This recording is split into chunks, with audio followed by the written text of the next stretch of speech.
Notre invité intensément sartois, Christophe Chaudin, bonjour. Bonjour. Maire de Conneré depuis 2008. Oui, un mandat, c'est voilà. ça. Et président de la communauté de communes Briey-Génois depuis un an. Tout à fait, depuis une année. Très bien. Et vous êtes venu avec l'un de vos vice-présidents. Il y a combien de vice-présidents ? Alors on a 8 vice-présidents. D'accord. Donc Philippe Plessis est chargé, lui, de la communication, notamment du tourisme et puis d'un domaine que l'on a sur la communauté de communes, qui est le domaine de Bois-Doublé. C'est un très très joli domaine. Vous avez de la chance d'avoir un dossier comme ça.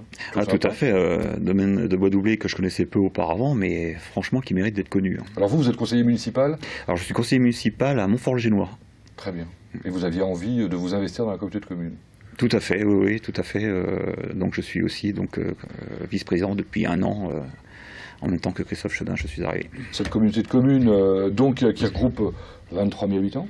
Alors 23 000 habitants, donc c'est une bonne communauté de communes. Ah ouais. Donc elle risque de ne pas bouger, quoi. A priori, nous, on ne rentre pas dans le seuil des 20 000, donc on est au-dessus. Mais bon, on pourrait très bien être approché par des communautés de communes en périphérie qui, eux, ont le souci du seuil. Ouais, oui. Parce que l'idée, c'est de faire des communautés de communes de 30 000, quoi. Oui, à peu près, c'est ça. Hein alors c'est marrant, j'ai regardé 23 000 habitants, 23 000 hectares. Oui, à peu près, voilà. Un hectare par habitant, c'est confortable. Un hectare par habitant, c'est confortable. Ça va. Mais ça dénote de la particularité de notre territoire, puisqu'on est quand même dans un secteur périurbain, proche du Mans, mais composé de petites villes, mais aussi de territoires plus ruraux. Alors vous savez bien communiquer en termes de cartes, puisque c'est ce qu'on est en train de découvrir. Donc les 15 communes que constitue la communauté de communes, on les repère bien.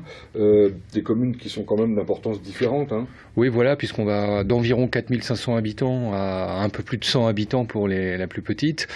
Donc on a, je dirais, l'artère centrale avec Savigny-l'Évêque, Montfort-le-Génois, Conneré, et aux alentours, on a des communes un peu plus moyennes, Saint-Marc-la-Brière et Lombron, et puis des plus petites communes ensuite. Mais c'est la richesse de notre territoire. Donc la richesse des débats aussi, j'imagine, parce que la richesse, c'est pas les mêmes intérêts pour les toutes petites communes et les grosses. Voilà, mais c'est tout l'enjeu d'une communauté de communes, c'est de porter des projets communs pour l'intérêt de tous. Et d'ailleurs, je crois qu'il faut de la solidarité entre les communes, et parfois, et d'ailleurs, on monte des projets où l'on va plus aider les petites communes, d'abord parce qu'elles en ont besoin. C'est l'enjeu de conserver aussi la vie dans les villages. 41 élus communautaires à animer, ça veut dire que ça s'anime d'une manière très différente d'un conseil municipal, j'imagine. Alors c'est complètement différent, puisque depuis les dernières élections, on a aussi des enjeux d'opposition dans les communes, avec des scrutins de liste à partir de 1000 habitants. Donc ça veut dire qu'effectivement, il faut faire un travail, je dirais, collectif, et montrer que tout ce que l'on fait, finalement, c'est pour l'intérêt général et l'intérêt collectif. Bon, on mutualise pour essayer de développer des équipements structurants. Et là, je sais que vous êtes engagé très fortement sur le très haut débit.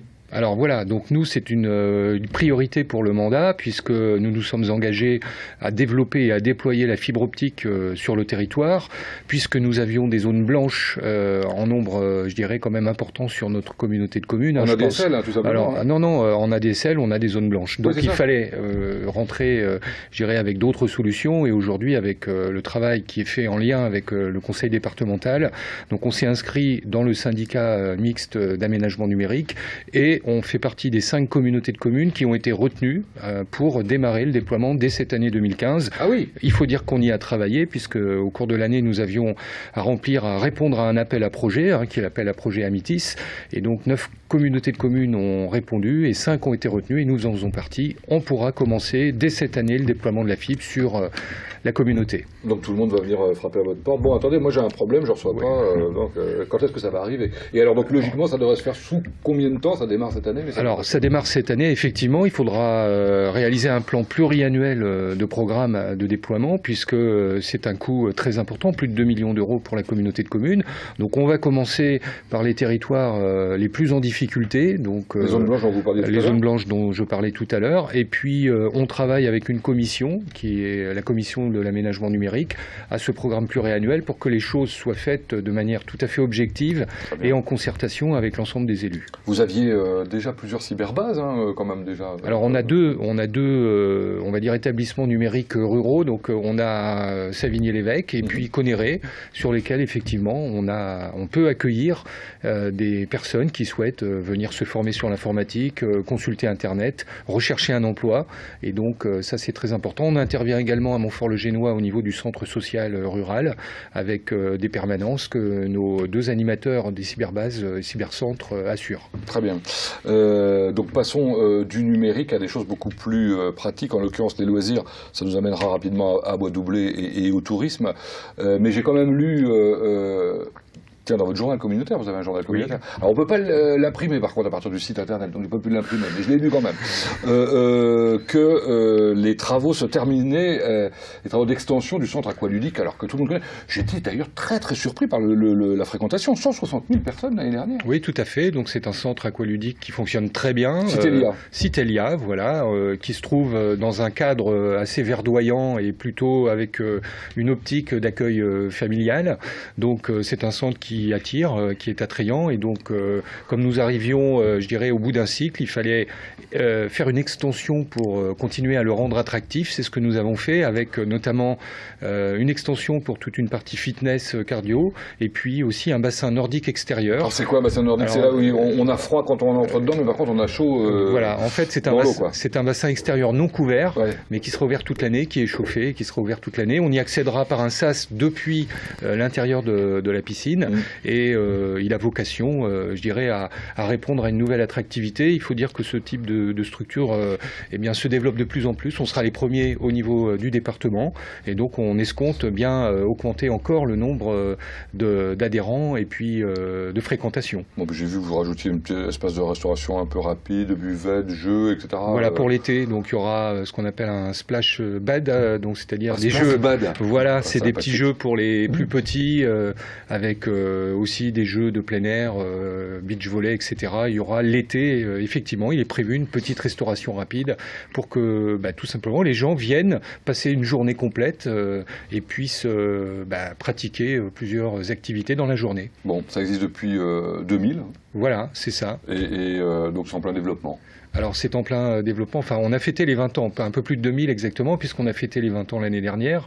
Ah bon ? Donc oui, donc c'est un centre qui forme le cœur de notre communauté de communes, il est central, et donc qui est très utile aussi en termes de services publics, puisque toutes les écoles du territoire s'y rendent dans le courant de l'année, avec donc dans le cadre des cours pédagogiques scolaires qui sont prévus dans les programmes, et donc on tenait, nous, à bien conserver l'ensemble de ces possibilités pour nos habitants. Bon, à côté, il y a évidemment l'hôtel des Citelles, qui, du coup, est un endroit plutôt sympa, à quelques kilomètres du Mans, où on peut se reposer au calme le plus complet. Voilà, donc il est vrai que la communauté de communes est propriétaire d'un hôtel. Alors c'est original, mais bon, à l'époque, pour avoir les fonds européens, il fallait, dans le cadre de la construction du complexe aqualudique, il fallait un accueil touristique également. Donc c'est dans ce cadre-là que l'hôtel avait été construit. Donc aujourd'hui, il est en location-gérance. Je dois dire que on a connu quelques difficultés il y a quelques années en termes de fréquentation et de taux d'occupation, mais là avec les nouveaux locataires, donc on est en train de remonter la pente. Et c'est vrai que son accueil est tout à fait attractif dans le cadre verdoyant que l'on connaît. Et les amoureux d'automobile, évidemment, savent que ce lieu est un lieu hyper important. Depuis 2006, depuis le centenaire du Grand Prix de France, où on a découvert qu'en fait, à cet endroit-là, il y a une arche sous la nationale. Tout à fait. Donc c'est le pont du circuit 1906, puisque le premier Grand Prix de France dans la Sarthe a eu lieu en 1906. Et donc un certain nombre de nos communes sont traversées. Et il y a un endroit tout à fait particulier qui est à voir. C'est au parc des Citelles, avec un pont, un tunnel qui passe sous la RD 323. Qui avait été construit spécialement à l'époque. Pour cette manifestation. Et donc on peut y voir d'ailleurs des photos d'époque qui ont été apposées le long du tunnel, du mur du tunnel. Oui, un endroit aménagé plutôt sympa. Et alors par la même occasion, j'en profite pour vous présenter ça. C'est un livret qui vient d'être réédité par le Perche Sartois. Tout à fait. Et qui raconte l'histoire, en fait. Et qui raconte l'histoire avec, je dirais, le parcours, qui était celui du premier Grand Prix de France. Il a été apposé des totems dans chaque commune étape. Ah oui, donc on peut faire soi-même les étapes. On peut faire soi-même les étapes et puis lire un peu l'histoire de la course de l'époque, qui avait connu beaucoup de rebondissements. Bon, ça c'est bien pour attirer le touriste.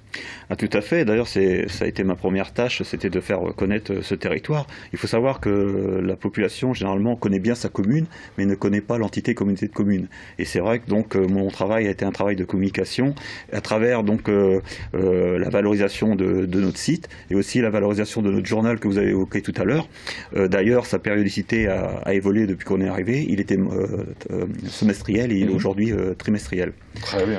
Alors donc, parlons maintenant de ce manoir de Bois Doublet, dans lequel vous allez faire des grandes choses, on va dire. Alors toujours pareil, dans ce rôle de communication que j'ai, il s'avère que ce manoir est déjà très connu, mais on veut encore qu'il y ait encore plus de monde à le connaître, parce que c'est vraiment un lieu remarquable. C'est à Saint-Célerin ? À Saint-Célerin, tout à fait.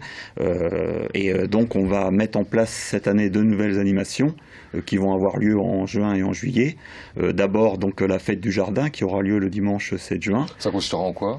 Donc c'est en partenariat avec l'association Grain de Pollen qui œuvre sur l'environnement et sur le développement durable. C'est cette association qui va piloter donc cette manifestation où vous pouvez trouver des expositions, des conférences. Je sais qu'il y a une conférence déjà de prévue sur les papillons. Il y aura aussi une exposition de tableaux. D'ailleurs, un concours de peinture sera organisé, un concours de peintres. Et voilà, donc de quoi passer une très bonne journée. Donc 6-7 juin. Et puis il y a toujours les vendredis de Bois Doublet pendant l'été. Les vendredis de Bois Doublet, c'est aussi une nouveauté. Je pense que c'est un lieu où on peut associer la musique. Je trouve que ce lieu s'y prête très bien. Et donc nous allons organiser donc les vendredis de Bois Doublet. Alors pendant 4 vendredis, c'est du 19 juin jusqu'au 10 juillet, pendant 4 vendredis, vous aurez un groupe musical qui sera présent avec un thème différent chaque vendredi, et vous pourrez en fin de semaine, entre amis, en famille, savourer un verre donc en écoutant de la bonne musique. Bon, mais vous savez pas quel groupe pour l'instant? Non. C'est un peu tôt, mais je sais qu'il y aura donc un groupe de jazz. Il n'y a pas Charlie Vary? Non, d'accord. Dommage. Oui, parce que là vous êtes sûr. On était sûr d'avoir beaucoup de monde. Oui, c'est sûr. Un groupe de jazz, donc vous disiez, et d'autres types de musique. Donc un groupe de jazz, un groupe de rock, certainement reggae. Et le dernier vendredi, au mois de juillet, on terminera par une démonstration de salsa. Ah bah, très bien. Avec, pareil, en partenariat avec une association du Mont. Bon, en matière de tourisme, il y a plein de choses, enfin de tourisme et de loisirs, il y a plein de choses chez vous, parce que on rappelle évidemment qu'il y a Pécheret, c'est sur votre territoire. Oui, tout à fait. Donc le parc animalier de Pécheret est sur la commune du Breil-sur-Mérise, donc sur notre territoire communautaire. Donc ça, c'est un atout complémentaire, c'est une évidence. Alors c'est double action, parce que d'un côté le tourisme, de l'autre côté l'insertion, je ne sais pas comment dire, oui, à travers les ZAD, quoi. Oui, tout à fait, l'insertion auprès des personnes qui ont des difficultés et qui peuvent avoir un travail et puis être accompagnées, je dirais, pour progresser dans leurs difficultés. D'ailleurs, ils cultivent des produits légumes qui peuvent être vendus, donc ça, c'est un atout aussi. Je dirais, une activité qui est annexe au parc animalier, et puis ils assurent aussi un service pour les espaces verts, pour les particuliers ou éventuellement des collectivités qui le souhaitent. Bon, ouais, vous avez quand même un territoire qui est plutôt sympa, le centre équestre. Il y a le centre équestre aussi à Lombron, où Denis peut accueillir la population et aussi donc les groupes d'enfants. Et puis nous avons aussi donc le plan d'eau du Petit Port à Conéré. Comment il s'appelle? C'est le lieu dit le Petit Port. Ah, le Petit Port. Très bien. P-O-R-T. Oui. Et qui est notamment apprécié pour la pêche, je crois. Oui, tout à fait. Et puis vous pouvez aussi y découvrir les oiseaux. Très bien. Et je crois que vous attendez une labellisation nationale, non? Oui, voilà. Donc là, on travaille avec la Fédération de pêche à la labellisation nationale du site, puisque c'est un site qui est reconnu notamment pour sa gestion halieutique. Les pêcheurs y viennent, remplissent une fiche, qu'ils remettent dans une boîte, et ainsi on a un rendu statistique de toute la gestion halieutique, de toute l'évolution en termes de poissons. On a des secteurs de pêche au cours, on a des secteurs de pêche no-kill, c'est-à-dire remise à l'eau. On ne tue pas les poissons. Et on ne tue pas les poissons. On a aussi une zone de réserve naturelle, et comme le disait Philippe Plessis, outil qui permet aux oiseaux de venir, et on a beaucoup d'observateurs, et notamment la LPO qui vient régulièrement observer les passages de certaines espèces. Et donc ce site est amené effectivement à recevoir une labellisation nationale pour, si je me rappelle bien, Parcours Passion. Et on y travaille à l'heure actuelle avec la fédération. Ça va attirer du monde. Je vois que le temps passe à une vitesse folle. On évoque juste rapidement les quelques projets qui sont en cours. La construction d'un multi-accueil pour l'enfance, ça marche. Petite enfance, ça marche toujours, ça ? Oui, ça marche toujours. On est sur le déploiement aussi de services pour la petite enfance, pour les habitants et les familles. Donc là, le prochain programme est sur la commune de Saint-Corneille, avec un multi-accueil de 15 places. Les travaux devraient démarrer prochainement, puisqu'on a choisi les entreprises. Et donc, ça fait partie d'une compétence que l'on a au sein de la communauté de communes. Ça viendra compléter l'offre sur Montfort-le-Génois, Lombron et Conneré. Et donc, on continuera par la suite avec un projet qui est prévu sur la commune du Breil-sur-Mérise. Alors, vous avez évidemment la compétence économique comme toutes les communautés de communes. Et à ce niveau, donc 3 zones d'activité, Pécardière, Épine et Terrasse de Chaland, c'est ça ? Voilà, donc 3 zones d'activité qui sont pratiquement complètes, puisque Savigny-l'Évêque est rempli, Montfort-le-Génois avec la Pécardière aussi.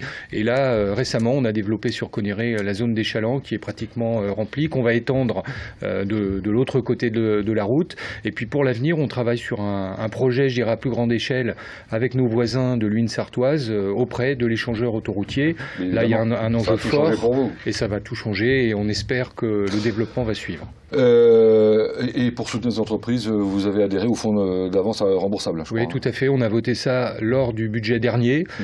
C'est un fonds d'avance remboursable qui est fait pour aider les porteurs de projets, donc au développement de l'emploi, avec des projets d'investissement pour les entreprises locales. Et donc, notre communauté de communes, comme certaines du département, a souhaité s'inscrire dans ce dispositif. Et pour terminer, la construction, vous aimez ça, puisque vous faites une aide aux communes pour la viabilisation pour les logements sociaux, et un projet de gendarmerie qui sera porté par la communauté de communes. Voilà, tout à fait. Donc c'était un enjeu pour le territoire. Et donc il y a déjà quelques années, la communauté de communes a décidé de s'inscrire dans ce projet.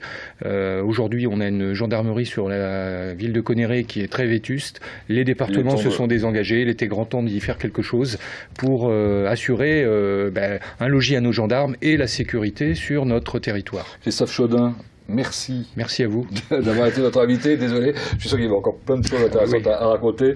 Philippe Plessis, vous êtes le bienvenu quand vous le voulez pour venir nous parler de Bois d'Oubé ou de Citalia ou d'autres choses. Très bien, merci. Merci à vous. Merci de nous avoir suivis. Je vous souhaite une bonne semaine.